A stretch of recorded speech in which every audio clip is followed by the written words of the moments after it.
Hello engineers, welcome back to my channel. Engineers, आज के topic में हम बात करेंगे कि आप किसी साइट पर प्लास्टर करवा रहे हैं या करवाने जा रहे हैं। प्लास्टर करते टाइम हमें किन किन बातों का ध्यान रखना चाहिए या करवाने से पहले हमें किन किन बातों का ध्यान रखना चाहिए या प्लास्टर होने के बाद हमें किन किन बातों का ध्यान रखना चाहिए। आप किसी साइट पे प्लास्टर करवा रहे हैं या करवाने जा रहे हैं या कोई व्यक्ति अपने घर में प्लास्टर करवा रहा है या करवाने की प्लानिंग कर रहा है, तो आपको उससे पहले किन किन बातों का ध्यान रखना चाहिए, ये सारी चीजें, इन सारी जानकारी मैं आप सभी के साथ इस तरह से शेयर करूंगा कि आपका प्लास्टर एकदम अच्छा होगा। उसमें ना ही किसी तरह का क्रैक आएगा, न ही किसी तरह की कोई समस्या आएगी, जो आप मेरे बताए हुए नियमों के अनुसार प्लास्टर करवाते हो। So engineers, V for plaster, during plaster, after plaster, हमें किस टाइम पे किस बात का ध्यान रखना है, ये सारी जानकारी मैं आप सभी के साथ आज डिटेल में शेयर करूंगा। बस आपको क्या करना है, आप इस वीडियो को लास्ट तक देखते रहिए, जिससे क्या होगा कि आपकी समझ में आ जाए कि आप जो प्लास्टर करवा रहे हैं इसमें आपसे कोई भी चीज़ छूट तो नहीं रही है या किसी भी तरह की गलती तो नहीं रही है, जिससे आपके आने वाले टाइम में आपको समस्या आए, आपके प्लास्टर में क्रैक आए या आपका प्लास्टर हाथ लगाने से झरना स्टार्ट हो जाए। आप बने रहिए इस वीडियो के अंत तक, सारी जानकारी डिटेल में आपके साथ। तो चलते हैं बिना कुछ देर किए आज के टॉपिक पर, स्टार्ट करते हैं best practice of plaster work. देखिए, एक एक करके समझते हैं। Before plaster, number 2 during plaster, number 3 after plaster. देखिए, आप चाहे किसी भी जगह प्लास्टर करवा रहे हो, चाहे वो सीलिंग हो या ब्रिक वॉल हो, इंटरनल वॉल हो या आउटरनल वॉल हो, किस जगह किस रेशियो में प्लास्टर करवाना है। रेशियो मतलब सैंड बालू कितना लेना है, सीमेंट कितना लेना है, ये सारी चीजें, कहां पर कितना लेना है, ये सारी चीजें आज मैं आपके साथ क्लियर कर रहा हूं। सबसे पहले प्लास्टर करने से पहले हमें ध्यान देना है कि हमारा ब्रिक वर्क जो है वह पूरा हो जाना चाहिए एज पर ड्राइंग के हिसाब से। कुछ लोग क्या करते हैं कि ब्रिक वर्क को 2 दिन हुए और प्लास्टर करवाना स्टार्ट, ये गलत है। ऐसा नहीं करना है। हमारे ब्रिक वर्क को कम से कम 7 दिन कंप्लीट हो जाएं और उसकी क्यूरिंग प्रॉपर तरीके से होनी चाहिए। 7 दिन से पहले हमें प्लास्टर बिल्कुल नहीं कराना है। इंजीनियर्स, नंबर 2 ध्यान देने वाली बात है कि जो हमारा आरसीसी मेंबर है इस पर हैगिंग बहुत ज़रूरी है, जिसे आम भाषा में जो लेबर लोग होता है वो टांचा बोलते हैं। ये आरसीसी मेंबर पर लगना बहुत ज़रूरी है।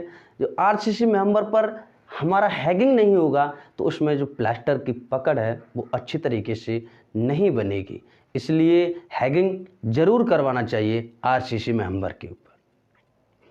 उसके बाद ही हमें प्लास्टर करवाना चाहिए। इंजीनियर्स, अगला ध्यान देने योग्य पॉइंट है कि हमें चिकन मैश ज़रूर लगाना चाहिए। जो मुर्गा जाली होता है वो हमें ज़रूर अच्छी तरह से लगाना चाहिए ब्रिक वर्क और आरसीसी मेंबर के बीच में।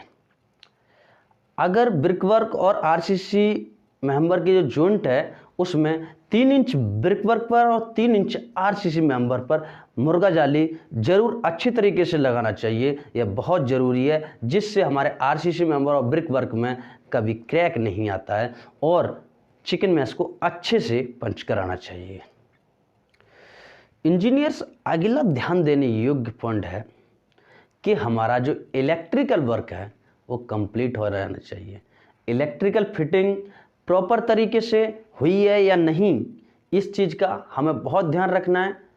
यदि हमारा इलेक्ट्रिकल फिटिंग का ध्यान बाद में लगाते हैं तो प्लास्टर होने के बाद फिर क्या होता है कि दीवार की कटिंग करनी पड़ती है, वॉल की कटिंग करके दोबारा से उसे फिटिंग कराना पड़ता है। और हमारा जो प्लम्बिंग का वर्क है वो भी पूरी तरीके से चेक कर लेना चाहिए कि हमारा प्लम्बिंग का फिटिंग, इलेक्ट्रिकल का फिटिंग प्रॉपर तरीके से हो गया है या नहीं, जिससे कि बाद में प्लास्टर होने के बाद में उसकी कटिंग हो करके इलेक्ट्रिकल और प्लम्बिंग का काम स्टार्ट किया जाए। ये समस्या वाली चीज़ है, इसे पहले ही समाधान कर लेना चाहिए, पहले ही चेक करके रखना है कि हमारा इलेक्ट्रिकल वर्क और प्लम्बिंग का वर्क कंप्लीट हो गया है। अगले पॉइंट की बात करें तो प्लास्टर करने से पहले हमें ये बात का ध्यान देना है कि जिस जगह पर हम प्लास्टर करवा रहे हैं वहाँ लाइटिंग प्रॉपर है या नहीं। लाइट की प्रॉपर व्यवस्था होनी चाहिए। जिस कमरे में प्लास्टर हो रहा है उसमें अंधेरा होगा तो हमारा प्लास्टर सही नहीं होगा। उस जगह पर हमें लाइट की फुल व्यवस्था रखनी चाहिए। लाइट हमारी प्रॉपर रहेगी, हमारा जो मेसन होगा उसे काम करने में किसी भी तरह की दिक्कत नहीं आएगी, वो काम बढ़िया तरीके से करेगा। इसलिए लाइट की व्यवस्था करना भी प्रॉपर ज़रूरी है। इस पॉइंट को भी ध्यान में रखना बहुत ही ज़्यादा इम्पोर्टेंट है। इंजीनियर्स डोर एंड विंडो का प्रॉपर तरीके से ध्यान रखना है कि जो डोर एंड विंडो का हमने जो फ्रेम लगवाया है वह प्रॉपर तरीके से लगा होना चाहिए, जिससे कि हमें प्लास्टर करते टाइम ब्रिक वर्क और डोर विंडो के फ्रेम में फेस मिलाने में किसी भी तरह की कोई दिक्कत ना आए। यह चीज़ें, इन बातों की जानकारी हमें पहले से होनी चाहिए, पहले से ध्यान रखनी चाहिए कि प्लास्टर करते टाइम हमें ये आगे समस्या ना बने। बटन मार्किंग, जहाँ हमारा प्लास्टर जो हमारा सरफेस होता है वो ऊंचा नीचा होता है, जिस जगह पर हम प्लास्टर करते हैं वहाँ पर हम लेवल लेके प्लम्ब डाल के गोले से बटन मार्किंग करते हैं, जिससे हमारा प्लास्टर बिल्कुल 90 डिग्री में आता है, ऊंचा नीचा बिल्कुल नहीं होता है। इसलिए हमें बटन मार्किंग देना भी बहुत ही ज़रूरी है। स्क्रैनिंग सैंड को सीव करना चाहिए। बालू को छान के ही यूज करें, बालू को बिना छाने यूज ना करें। इससे क्या होता है कि लेबर लोग होता है ऐसे ही कर देते हैं कि बालू को उठाओ, ना बालू ज़्यादा मोटा होना चाहिए ना पतला होना चाहिए। बालू को छान के प्रॉपर तरीके से उसके बाद ही मिक्स करना चाहिए, मटेरियल बनाना चाहिए, जिससे हमारा प्लास्टर अच्छा आता है। और अगला पॉइंट है क्लीन सरफेस को बिल्कुल क्लीन, उसकी साफ़ सफाई करवाना। उसमें कहीं ऊंचा नीचा निकल जाता है, हम कंक्रीट कास्टिंग वगैरह करते हैं तो हो जाता है, तो उसकी बिल्कुल छटाई प्रॉपर तरीके से सरफेस को क्लीन करके तभी ही प्लास्टर करना चाहिए। और इससे पहले एक चीज़ का विशेष ध्यान देना चाहिए कि हमारा जो सीमेंट है उसको प्रॉपर तरीके से चेक कीजिएगा कि हमारा सीमेंट मैन्युफैक्चरिंग डेट से 3 मंथ एक्स्ट्रा तो नहीं है। सीमेंट 3 महीने से ज़्यादा पुराना नहीं होना चाहिए, क्योंकि 3 महीने से पुराना सीमेंट होता है तो इसकी वर्क स्ट्रेंथ ख़त्म हो जाती है। इसलिए हमें सीमेंट को प्रॉपर तरीके से चेक करके ही लगवाना चाहिए, ज़्यादा पुराना सीमेंट यूज़ नहीं करना है। सिल्ट हमें 6% से ज़्यादा नहीं रखना। प्रॉपर तरीके से देखिएगा, बालू को हाथ में लेके देखिएगा कि उसके अंदर सिल्ट कितना है। ज़्यादा सिल्ट होगा तो हमें बिल्कुल ही चलने के लिए मना कर देना है, ये बालू नहीं चल सकता है। तो बालू को अच्छी तरीके से देख के चलाइए, उसके अंदर रेता ज़्यादा ना हो, प्रॉपर तरीके से चेक करके। ड्यूरिंग प्लास्टर के चलते टाइम हमें किन बात का ध्यान रखना है। नंबर 1, सीमेंट का रेशियो। अगर हम सीलिंग पे प्लास्टर करवा रहे हैं तो वहाँ पर 4:1 का या 3:1 का, एज पर ड्राइंग 4:1 का 3:1 का ही होता है, हमें उसका रेशियो रखना है। अगर हम आउटर वॉल पर प्लास्टर करा रहे हैं तो वहाँ 6:1 का रेशियो रखते हैं। अब रेशियो क्या है, जो तगारी होता है, कहीं तगारी कहते हैं कहीं तसल कहते हैं, उस हिसाब से हमें सीमेंट का रेशियो मेजर करके चलना चाहिए।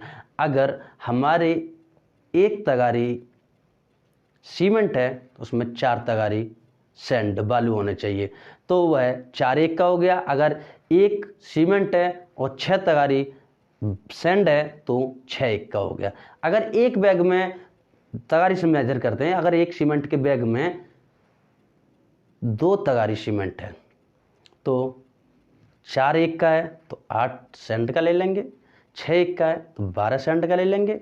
अगर सीमेंट में 3 तगारी सीमेंट निकलता है तो 4 का है तो 12 ले लेंगे, 6 का है तो 18 तगारी सैंड ले लेंगे। इंजीनियर प्लास्टर होते टाइम एक बात का और ध्यान रखना है कि जो हमारा प्लास्टर पे जो लेबर जो रेशियो मिक्स कर रही है, जो माल बना के तैयार कर रही है लेबर, वह जितना लग जाए उतना ही बनवाएं। उसमें इतना माल बने कि हमारा 45 मिनट से 1 घंटे के अंदर ख़त्म हो जाए। ऐसा नहीं कि सुबह बनाया, लेबर लोग होता है वो क्या करते हैं, सुबह बना के रख लिया और शाम तक चल रहा है। ऐसा बिल्कुल नहीं होने देना है। इससे क्या होता है कि जो हमारा सीमेंट का वर्क स्ट्रेंथ होता है वो ख़त्म हो जाता है। और बनवा के रखना, पानी मिलाना तो दूर की बात है, उसे बालू में मिला के भी नहीं रखना चाहिए, उसे सैंड में मिक्स करके भी नहीं रखना चाहिए, क्योंकि जो सैंड के अंदर जो मॉइस्चर होता है, उसमें नमी होती है, उससे हमारा सीमेंट जैसे ही पहुंचता है तो सीमेंट उसके नज़दीक में आते ही सीमेंट हार्ड हो जाता है। इससे हमारे प्लास्टर में क्रैक आने की संभावना हो जाती है। प्लास्टर में क्रैक आ सकता है, और भी समस्याएं आ सकती हैं। इसलिए ये सारे काम सही नहीं है। माल को बनवा के बिल्कुल नहीं रखना है। माल उतना ही बनाए जो कि 45 मिनट से 1 घंटे के अंदर ख़त्म हो जाए। थिकनेस 12 mm से 15 mm। अगर सीलिंग या आरसीसी मेंबर है उस पर 6 mm। 12 mm से 15 mm तक ज़्यादा नहीं होना चाहिए। अगर हम किसी तरह की डिजाइन बना रहे हैं या उसमें कुछ ग्रूव वगैरह बना रहे हैं तो 20 से 25 mm लास्ट, इससे ज़्यादा थिकनेस नहीं रखनी चाहिए। प्लास्टर करते टाइम ध्यान देना है कि जो मैसन है वो वॉल को अच्छे से भिगो रहा है या नहीं, उसकी अच्छे से क्यूरिंग करना चाहिए। वॉल को अच्छे से गीला करना चाहिए। जिस एरिया में आप प्लास्टर कर रहे हो उसे अच्छे से गीला करवाना चाहिए, पानी डलवाना चाहिए उस पर, और उस पर सीमेंट स्लरी भी डलवाना ज़रूरी है। इसे सीमेंट का घोला भी बोलते हैं, जो हमें प्लास्टर करवाने से पहले ये डालना बहुत ज़रूरी है। घोला मतलब जो सीमेंट होता है, सीमेंट को बाल्टी में पानी ले लिया एक बाल्टी में, और उसके ऊपर से सीमेंट डाल के उसे घोल के अच्छे तरीके से वो सीमेंट का घोल जो सीमेंट स्लरी हो जाता है उसे अच्छे से डलवाना चाहिए। और इंजीनियर्स प्लास्टर करते टाइम प्लास्टर की फिनिशिंग का भी बहुत ज़्यादा ध्यान देना चाहिए। इसकी फिनिशिंग बहुत ज़रूरी है। इंजीनियर्स आफ्टर प्लास्टर जो बात बचती है वो यह है कि प्लास्टर होने के बाद आपको डेट लिख के रख लेनी चाहिए कि इस डेट में हमारा इतना एरिया का प्लास्टर हुआ है। उस पर वाटर क्यूरिंग बहुत ज़्यादा इम्पोर्टेंट है। उसकी तराई जो बोलते हैं हम, उसकी तराई बहुत ज़रूरी है। कम से कम 7 दिन प्रॉपर तरीके से उसकी क्यूरिंग करानी चाहिए हमें, और क्यूरिंग 1 दिन में 2 से 3 बार ज़रूरी है। प्लास्टर होने के बाद क्यूरिंग उस तरीके से करवाएं कि इसे नहीं करवाते हैं तो आपके आने वाले कुछ ही टाइम में क्यूरिंग नहीं होगी। प्लास्टिक जो सीमेंट की हीटिंग होगी वो इतना दिक्कत देगी कि उसमें क्रैक आएगा। कुछ दिन बाद आपका प्लास्टर हाथ लगाने से झड़ने लगेगा। इसलिए क्यूरिंग बहुत इम्पोर्टेंट है। आपका लास्ट पॉइंट यही बचता है कि आपको अच्छे तरीके से ध्यान से इसकी पानी से तराई अच्छी तरीके से करवानी चाहिए। क्यूरिंग पे विशेष ध्यान देना चाहिए। दोस्तों, अगर आपको ये वीडियो में कुछ समझ में आया है, मैं आशा करता हूँ कि आपको समझ में आया होगा, तो वीडियो को लाइक, शेयर एंड कमेंट कीजिए। जो नए इंजीनियर्स हैं, जो कॉलेज टाइम है उनके पास तक इस वीडियो को पहुंचाने की कोशिश कीजिएगा, जिससे उन लोगों को भी कुछ नया सीखने के लिए मिले। अगर हमारा चैनल आपने अभी तक सब्सक्राइब नहीं किया तो चैनल को सब्सक्राइब कीजिए, बेल का आइकन दबा दीजिए, जिससे कि आगे आने वाली हर एक वीडियो का नोटिफिकेशन सबसे पहले आपके पास पहुंचे।